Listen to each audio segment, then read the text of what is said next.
Shalom, Bapak, Ibu, dan saudara-saudari yang terkasih di dalam Tuhan. Kebenaran saat ini berjudul mengelola batin. Bapak, Ibu, seorang teknisi pesawat terbang bukan hanya harus orang yang jenius, melainkan ia juga harus menjadi orang yang teliti. Ia harus bisa memeriksa komponen mesin pesawat terbang dan memastikan bahwa pesawat itu layak terbang. Sebab bisa membawa bukan saja puluhan, melainkan ratusan penumpang. Kalau naik mobil di jalan beraspal atau di tanah rusak, kita bisa menepi atau berhenti di tempat. Tapi kalau pesawat tidak bisa. Jadi harus benar-benar presisi. Bukan hanya jenius, melainkan juga super teliti demi keselamatan pesawat itu. Pertanyaannya, pernahkah kita sungguh-sungguh memperkarakan bagaimana dengan pesawat hidup kita ini? Kita membutuhkan tuntunan Roh Kudus agar kita mengenali keadaan diri kita dengan benar.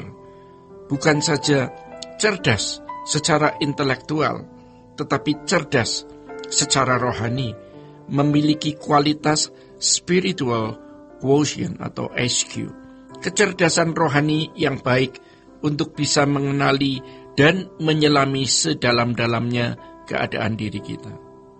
Firman Tuhan mengatakan betapa liciknya hati, lebih licik dari segala sesuatu. Yeremia 17 ayat 9. Di ayat selanjutnya, firman Tuhan mengatakan, Aku Tuhan yang menyelidiki hati, yang menguji batin atau menguji hati manusia. Yeremia 17 ayat yang ke-10.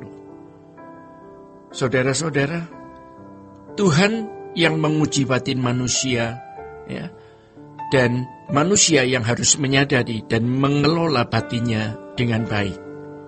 Kita memohon Roh Kudus memberikan kita kemampuan, kejeniusan rohani atau kecerdasan rohani, sekaligus ketelitian dan kejujuran mengenali diri kita. Kiranya kita merenungkan, membuat simulasi di dalam pikiran, yaitu kalau aku berhadapan dengan Tuhan semesta alam, kira-kira bagaimana?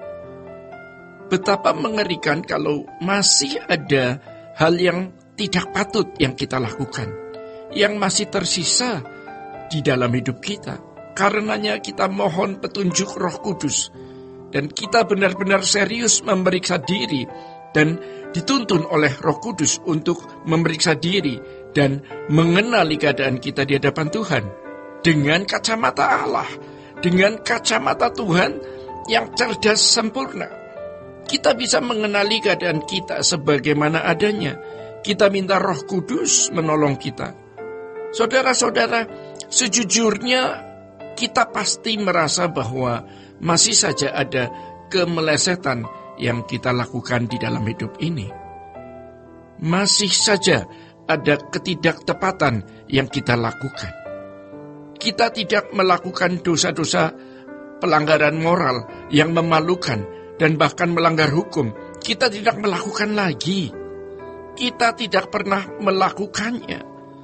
Tetapi dosa yang tersembunyi di dalam hati kita, seperti kesombongan terselubung, ketidaktulusan, hasrat menjadi orang terhormat, senang dipuji, senang disanjung, bangga dengan prestasi, bangga dengan pengalaman yang kita merasa senang kalau orang tahu prestasi kita, pengalaman kita, istimewanya kita, baik kita sendiri atau istimewa keluarga, atau istimewa orang-orang yang memiliki hubungan darah dengan kita, yang kita bisa jual menjadi kebanggaan kita.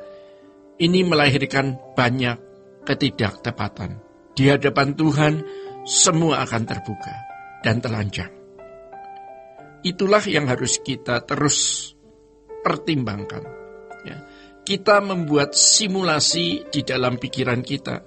Kita bayangkan kita ada di hadapan Allah yang Maha Kudus. Tidak ada sesuatu yang tersembunyi di hadapan Allah. Jangan sampai ternyata masih ada kebusukan-kebusukan di dalam diri kita yang masih kita simpan atau kita pertahankan. Betapa mengerikan ya hal itu ketika kita ada di hadapan Allah. Kita mau menjadi seorang yang benar-benar bersih di hadapan Allah, yang tidak bercacat dan tidak bercela. Dan Tuhan pasti berkenan. Roh Kudus pasti berkenan. Roh Kudus pasti membukakan pikiran kita untuk mengenali diri kita dengan benar. Mari kita tidak merasa puas diri ya dengan apa yang telah kita capai.